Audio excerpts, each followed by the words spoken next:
Ladies, gentlemen, and you beautiful in-betweens, hello and welcome to Deus Ex Invisible War. I'm Calmputer, and Invisible War was my introduction to the Deus Ex franchise, and immersive sims as a whole. As such, it has a special place in my heart. That's not to say I think it's flawless, mind you.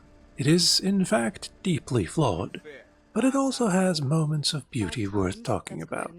Though we should start with the bigger flaws, the ones you will encounter immediately. It's a game from 2003, and as such, it's not going to run very smoothly on modern computers. Thankfully, there is a mod for that. It's called Deus Ex 2 Visible Upgrade, link in the description, and allows for widescreen support, fixes to the HUD, and makes loading times slightly shorter. Not a lot shorter though. You see, this game has a quirk to it. Every time you get a loading screen, the entire game shuts down and loads back up again. In fact, you can see this happening if you play in windowed mode or have two monitors. Which means there's a limit to how short loading times can become. Also, you will encounter loading screens a lot, due to the fact that the game was developed for the original Xbox, which only had 64 megabytes of RAM. And that means the maps are all small compared to the rest of the Deus Ex games. Thief Deadly Shadows used the exact same engine, and it's got a mod called Thief 3 Sneaky Upgrade, which removes many loading screens by combining smaller maps into larger ones.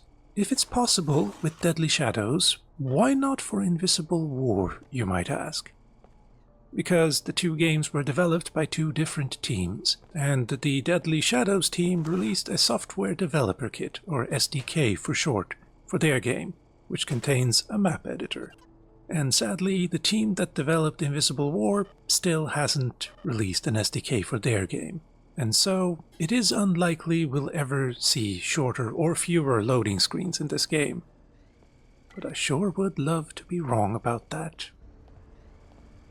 Next, let's talk biomods. One of the things that make a Deus Ex game, the RPG element.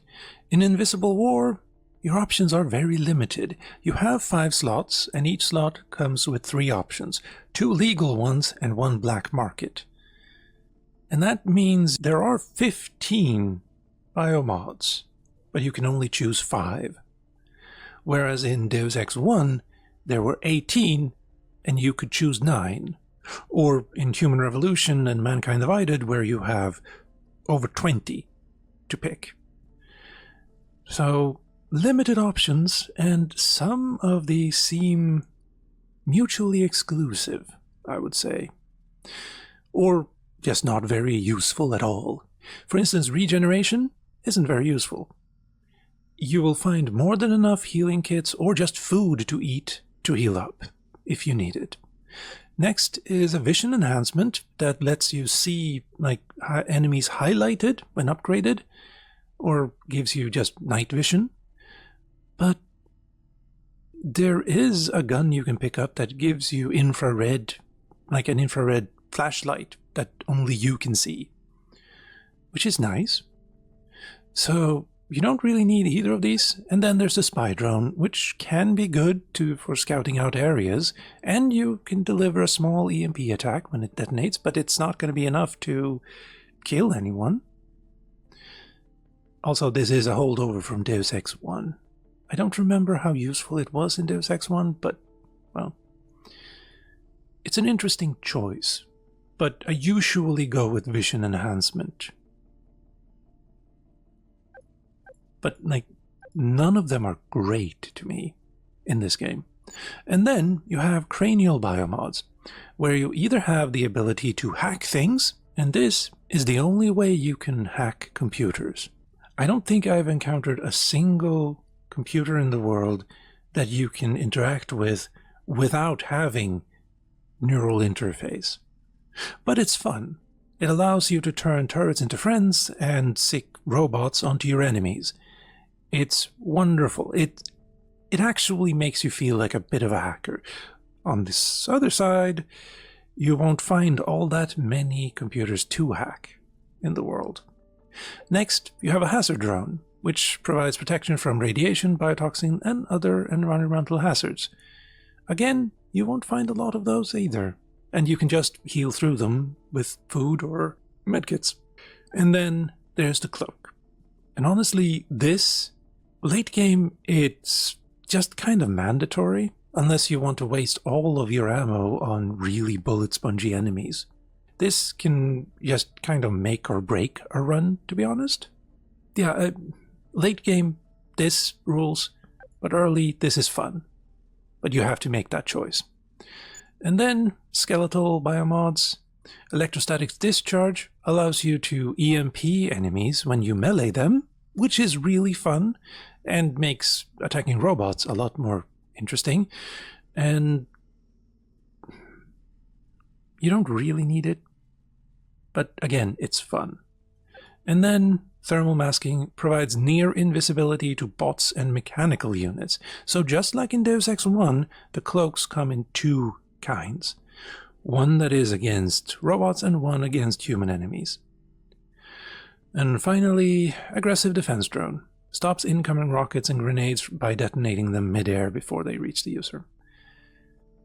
I don't think I've ever used this. Usually I go with this early on, to save ammo mostly, and then this to avoid any cameras or robots. And then there's arm biomods. Strength enhancement, which is... it's really fun to use, especially with something like a baton, because you can just one-shot any enemy if you hit them in the head with a melee strike, and they go flying. Really fun. Or bot domination. Enables first-person control of bots, cameras, and turrets. I don't know exactly how this one works with this one. I don't... because if...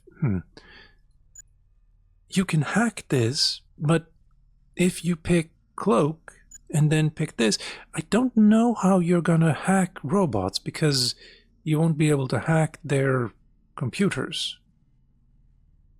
It's a weird one.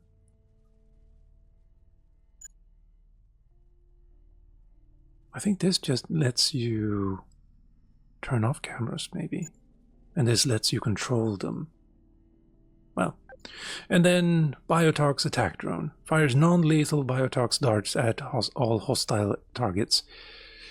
I guess it would be good if you're surrounded, but if you're surrounded, you're probably going to die anyway. And also, it's a Biotox dart, and it's kind of like the trank darts, I suppose? And it's going to take a while before they actually take effect. I usually use this because it allows you to pick up things that you otherwise wouldn't, and you can melee things and kill them without them hurting you. Finally, leg biomods. You have move silent, which, I mean, if you crouch, they're not going to hear you anyway, so don't worry about that. Or speed enhancement. This, with the cloak, means you are able to just run through any area of the game. This one is fun, though. Health leech drone. Breaks down corpses and uses them for reconstructive healing. 2x healing from unconscious targets. That's evil. But, I don't even know if enemies react to, like, downed friends.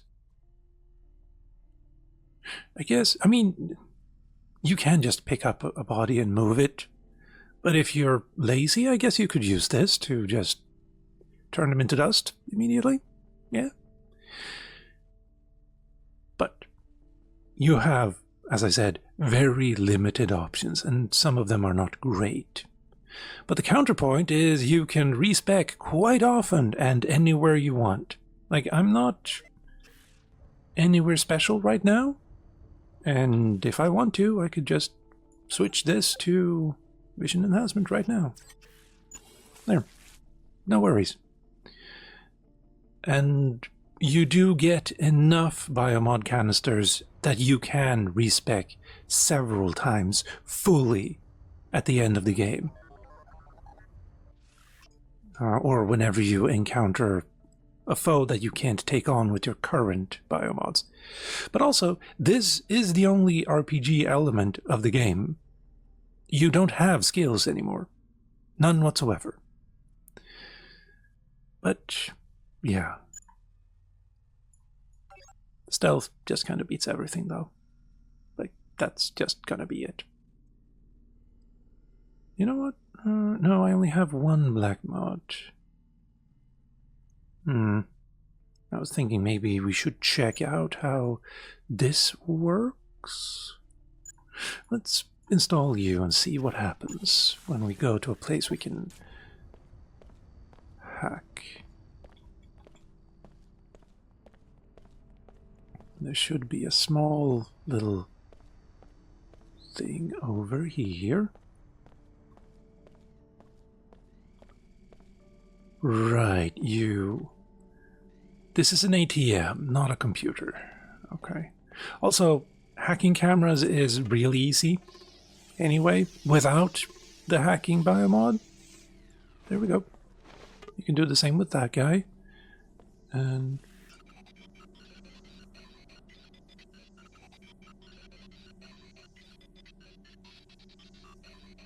this is really slow. Thank you for the money. And you won't be needing hacking or any kind of skill for opening locked doors. This thing I'm holding, this, what the hell are they called? Multi-tool, is more than enough to open any locked doors. However, at the end of the day, stealth beats everything, really. You can have fun with the other ones, but if you want to finish the game, stealth. All the way. Now, moving on, I've always been led to believe that killing the inventor of the mag rail would stop it from showing up later in the game. This is false. Scanning the mag rail just gives you access to it early in the game. But you can still get it a number of missions later, and plenty of times in the late game. Same thing with scanning the Templar armor for the Omar. You'll find out about the weak point in the armor, but even if you don't, the weak point is still there, and very visible. Speaking of that, the weak points aren't really weak. You won't one-shot the Templars, and the moment you shoot the weak spot, they'll turn around to face you. Thankfully, you can shoot them in the head for the exact same amount of damage. Also, no matter what weapons you use, fighting 2 or 3 Templars will use up almost all of your ammo, because they're so bullet spongy, as are several other late game enemies. I almost soft-locked myself several times in my playthrough by running out of ammo. Again, stealth beats everything. If you don't want to deal with several rooms full of bullet sponges, just cloak and run past them. Now for some nitpicks. Database images are in the wrong order. The last image you received is usually the one you want to look at when you open the database. And it's always at the bottom, so you have to scroll through slowly all of the previous images you've ever received. It should be at the top. This is not rocket surgery. I don't understand how they missed that. Also, mouse aiming has a dead zone. I can't wrap my head around that. I understand technically the game came out for the original Xbox, and you need a dead zone for sticks, like gamepad sticks. But to keep it for the mouse? What? I realized this while trying to snipe an enemy in the head, but my aim was a little bit off, and I wanted to move a few pixels over. And when I moved the mouse a little bit, the aim didn't move. That makes no sense to me. Genuinely. It makes sniping feel really unresponsive at extended ranges, shall we say. And it just doesn't make sense. My flabbers have been thoroughly casted. Also, next, autosaves don't carry over between sessions. If you die and quit the game, your last manual save will be the only one available, even if the game autosaved just a couple of minutes ago. So keep that in mind when you want to rage quit, save first. And also, not all multi-tools stack. You're gonna need all the multi-tools you can get. since there's no lockpicking or hacking skill. In fact, there are no skills at all. Bio-augs are all you get, and there is one for hacking, but if you get that, you can't get stealth, and as I have mentioned, stealth beats everything. But back to multitools. There seems to be 2 different kinds, and they don't mix in your inventory. They're always going to take up 2 inventory slots if you want to be able to pick up all of them. It's weird, but I guess learn to live with it. Oh, also, and this isn't really a spoiler per se, but when fighting one of the bosses in the game, they just despawned when getting low on health, and this has happened to that boss 3 times in 3 different playthroughs. It feels like a bug, but I don't know. Maybe it isn't. Maybe they're just supposed to disappear without an explanation. Not sure. I haven't really talked much about the story in this video, because to me it largely doesn't matter, but I guess we could talk a little bit about it. So if you don't want to be spoiled, skip to this time. I've also turned this spoiler section into a chapter in the YouTube timeline for you, and I'm going to give you a couple of seconds to skip if you want to. There we go. Let's see, it doesn't matter what your JC Denton did at the end of Deus Ex, because all of the endings happened.